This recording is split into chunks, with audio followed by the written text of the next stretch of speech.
اختتم المنتخب الوطني اليوم الجمعة برنامجه الإعدادي في معسكر ريف الذي أقيم خلال ديسمبر الجاري من 12 وحتى 20 منه، استعدادا للمشاركة في كأس الخليج 26 التي ستقام في دولة الكويت.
هذا وهنا ينتهي التمرين وهنا ينتهي التمرين.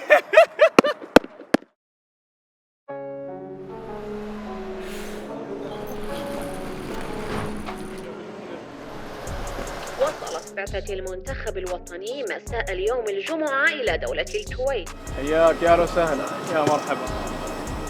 استعدادا للمشاركة في كأس الخليج 26 التي ستقام في دولة الكويت خلال الفترة من 21 من ديسمبر 2024 وحتى 3 يناير 2025.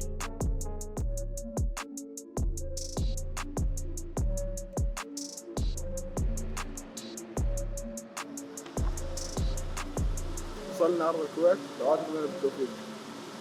سلام.